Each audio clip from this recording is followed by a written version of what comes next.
Arab Saudi berencana untuk membuka kembali penyelenggaraan umroh bagi jemaah luar negeri pada 10 Agustus 2021. Bagaimana ketentuan serta teknis pelaksanaannya terutama bagi jemaah umroh asal Indonesia? Guna membahas hal ini kami sudah terhubung melalui sambungan Zoom dengan Direktur Bina Haji dan Umroh Kementerian Agama, Bapak Nur Arifin. Assalamualaikum, selamat malam Pak Nur Arifin. Waalaikumsalam, selamat malam. Semoga dalam kondisi sehat-sehat selalu Pak Nur Arifin. Kita berharap Amin. Kita berharap ada kabar baik karena kemarin juga pihak Kementerian Agama sudah bertemu dengan pihak perwakilan dari Kedutaan Arab Saudi. Apakah ada angin segar bagi masyarakat Indonesia yang ingin umroh untuk tahun ini, Pak? Baik, kemarin kami memang rombongan dari Kementerian Agama telah berkunjung ke Kedutaan Besar Arab Saudi di Jakarta, melakukan klarifikasi berkaitan dengan surat edaran Kementerian Haji dan Umroh Arab Saudi tentang rencana pembukaan umroh per 1 Muharram 1443 Hijriah atau tanggal 10 Agustus 2021.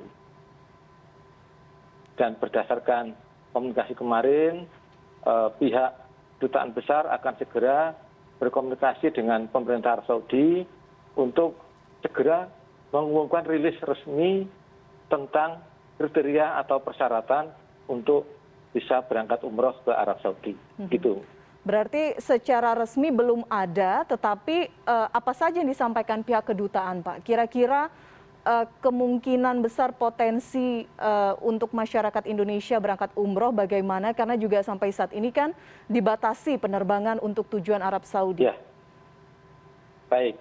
Jadi saat ini memang Indonesia termasuk 9 negara lainnya masih terkena suspend, yaitu dilarang penerbangan langsung dari Arab Saudi ke Indonesia, meliputi India, Pakistan, Mesir, Indonesia, Turki, Argentina, Brazil, Afrika Selatan, dan Lebanon.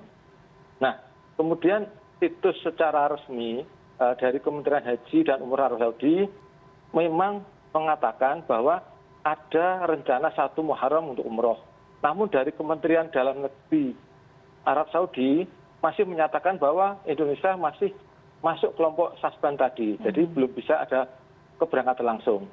Nah, satu sisi ada informasi dari Twitter Haramain Asyarifain, yaitu media yang berpengaruh di sana, bukan situs resmi pemerintah, yang mengatakan bahwa karena posisi masih suspend seperti ini, maka kalau ada umroh dari Indonesia dimungkinkan dengan cara transit dan karantina di negara ketiga selama 14 hari. Begitu. Baik. Berarti mungkin saja ada strategi yang berbeda begitu Pak ya dibandingkan keberangkatan umroh di masa sebelum pandemi. Nah, kalau dari pemerintah Indonesia bagaimana Pak menyiapkan hal ini? Apa-apa saja yang perlu dilakukan jika nanti memang kita berharap memang kasus COVID di Indonesia bisa melandai dan nanti jika ada peluang itu, apakah kita sudah cukup siap, Pak? Baik, jadi kami langsung merespon hal ini. Kami langsung koordinasi dengan kementerian-kementerian terkait, terutama Kementerian Kesehatan dan Kementerian Luar Negeri, untuk merespon informasi ini. Maka kalau nanti rilis resmi sudah dikeluarkan oleh pemerintah Arab Saudi, kami saat ini juga sedang menyempurnakan keputusan Menteri Agama nomor 719 tentang pedoman penyelenggaraan ibadah umroh di masa pandemi ini. Dan kami juga merevisi, menyempurnakan keputusan Menteri Agama nomor 777 tentang biaya penyelenggaraan umroh referensi masa pandemi ini. Baik, artinya memang dengan sejumlah persyaratan protokol kesehatan yang cukup ketat, karantina juga berimbas terhadap biaya begitu Pak ya. Apakah ada bentuk lobby tersendiri yang saat ini dilakukan mengenai potensi kenaikan biaya umroh ini? Baik, lobby yang sudah kami lakukan antara lain kami sudah berkunjung ke Kedutaan Besar Arab Saudi, dan nanti rencana setelah pelaksanaan haji ini selesai, rombongan Kementerian Agama rencana juga ke Arab Saudi bertemu langsung dengan Menteri Haji dan Umroh Arab Saudi. Oke. masyarakat kan saat ini bingung Pak mengenai vaksin salah satunya karena banyak persyaratan pasti dan kita menghormati keputusan dari pemerintah Arab Saudi. Bagaimana Pak perkembangan tentang vaksin ini sebagai salah satu syarat bagi jemaah yang ingin umroh atau juga untuk berangkat haji jika kerana haji misalnya tahun depan dibuka begitu? Baik, memang dari surat edaran Kementerian Haji dan Umroh Arab Saudi disebutkan bahwa jamaah umroh harus telah vaksin sesuai dengan yang diakui oleh Arab Saudi. Dari edaran tadi tidak disebutkan secara rinci apa saja yang diakui. Namun di Twitter tadi Harumain Asyarifain tadi disebutkan bahwa yang diakui di sana adalah 4 jenis, yaitu AstraZeneca, Pfizer, Johnson & Johnson, dan Moderna. Namun secara resmi tidak disebutkan oleh surat edaran. Dan kemarin kami waktu di Kedubes Arab Saudi kami sampaikan bahwa bagaimana tanggapan Arab Saudi berkaitan dengan Sinovac dan Sinopharm yang saat ini sudah diakui WHO. Kedubes mengatakan bahwa karena sudah diakui WHO, tentunya pemerintah Arab Saudi juga mengakui hal ini.